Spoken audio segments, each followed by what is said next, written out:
उसने अपने पंजों और दांतों से ब्राउन बेयर को जकड़ लिया है। ये साफ तौर पर दबदबे कायम करने की कोशिश है। ब्राउन बेयर की ढीली चमड़ी बड़े बेयर को उसको पकड़ना मुश्किल बना रही है। उसने ऐसी ताकत से ब्राउन बेयर के कान पर काटा जिससे एक बॉलिंग करने वाली गेंद तक को चटकाया जा सकता है। यह हमला ब्राउन बेयर की बर्दाश्त से बाहर है। वो अपने अनुभव से जानता है कि हर जंग में आमने सामने की लड़ाई में नहीं उलझा जाता। मौसम की शुरुआत में ही गंभीर रूप से चोटिल होने में कोई समझदारी नहीं, इसलिए फिलहाल वो पीछे हट जाता है।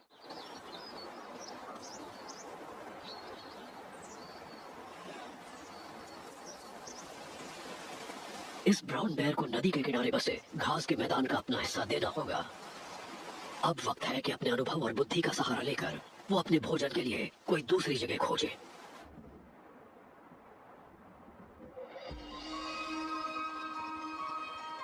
जैसे जैसे वसंत का सूरज इस इलाके में गर्माहट भरता है,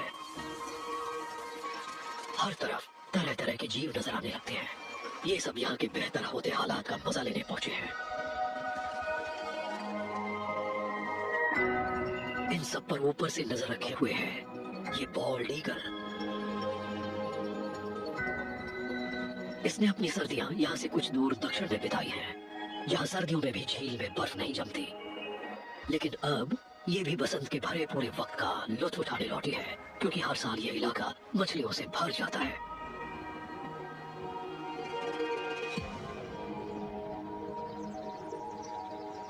पिछले 12 वसंत से वो हर साल सफलतापूर्वक अपना हिस्सा पाती है। लगभग 1000 एकड़ में फैला इसका इलाका सिर्फ भोजन के नजरिए से ही जरूरी नहीं, बल्कि इसका परिवार बढ़ाने के लिए भी बहुत जरूरी है।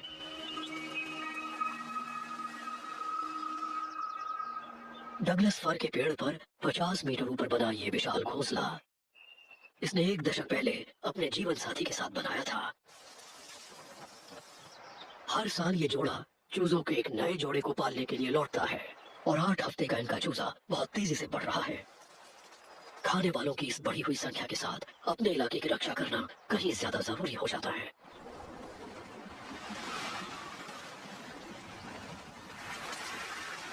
लेकिन मछली पकड़ने की इस मुख्य जगह पर रहने की कीमत इन्हें अलग अलग दावेदारों से रोज रोज लड़कर चुकानी होती है।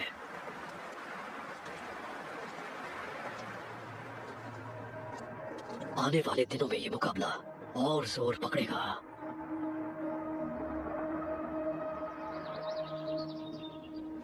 ज्वार से ढके रहने वाले इस इलाके में बड़े नाटकीय बदलाव होने वाले हैं, जिसमें इस इलाके में कुछ नए दावेदारों को भी लाना शामिल है।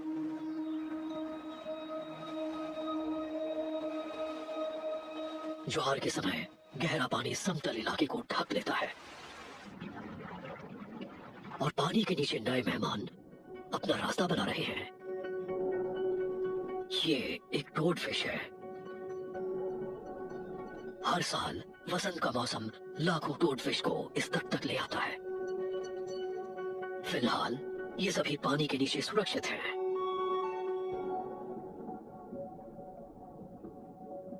लेकिन आने वाले दिनों में ये तटरेखा ढेर सारी उठापटक देखने वाली है। यहाँ एक समुद्री दावत होगी और हर तरह के शिकारी इस इलाके में आ पहुंचेंगे।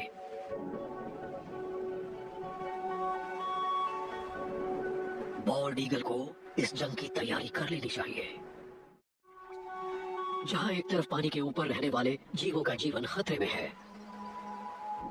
वहीं दूसरी तरफ इस इलाके को जिंदा रखने वाली इस नदी में एक छोटा मगर बेहद खतरनाक जीव अपने युद्ध की तैयारी कर रहा है। यह है एक ड्रैगन फ्लाई निम्फ। पानी में रहने वाली यह शिकारी कुल 5 सेंटीमीटर लंबी है।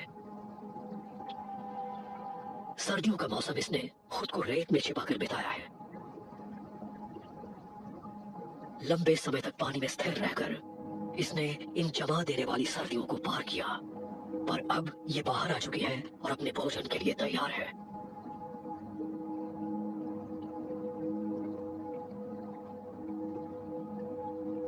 इसकी एक ही रणनीति है, छिपकर वार करना। इसकी हर आंख 30,000 हिस्सों से बनी है। और इसका 80% दिमाग इसकी देखने की क्षमता को सहयोग करने का काम करता है, ताकि ये इस दुनिया को 360 डिग्री के कोण से देख सके।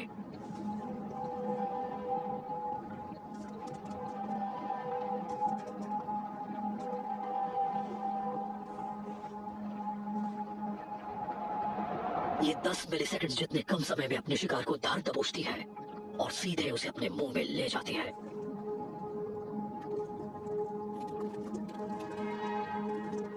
इस बीटल में मौजूद कोई केमिकल निम्फ के मुंह का स्वाद खराब कर चुका है। निम्फ को फिलहाल एक स्वादिष्ट भोजन की तलाश है। ये खुशकिस्मती है कि वसंत का मौसम नई नई जन्मी मछलियों की एक पूरी दावत लेकर आया है।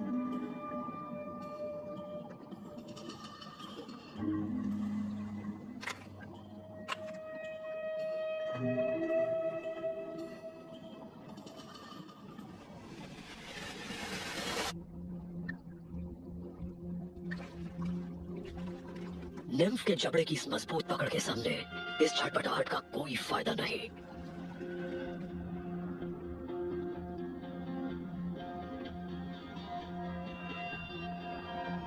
कुछ चुनिंदा ताकतवर कीड़े ही रीढ़ की हड्डी वाले जीवों का शिकार कर सकते हैं।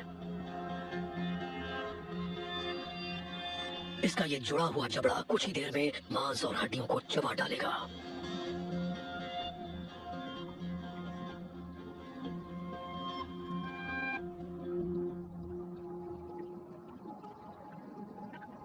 अपने हथियार साफ करके अब ये अगले शिकार के लिए तैयार है। इसे वसंत की दावत का पूरा फायदा उठाना चाहिए, क्योंकि ये साल इस निम्फ के लिए बेहद जरूरी साबित होने वाला है। ये पिछले 4 साल से इस नदी में रह रही है। अगर ये खुद को गर्मियों तक बचा पाई तो इस रूप को छोड़कर विकास के अगले क्रम तक पहुंचेगी, जो है पूरी तरह से विकसित वयस्क ड्रैगन फ्लाई बनना। लेकिन जिंदा रहने के रास्ते में एक दूसरा जोखिम भी है, जहां उसे एक पुराने दुश्मन का सामना करना पड़ सकता है।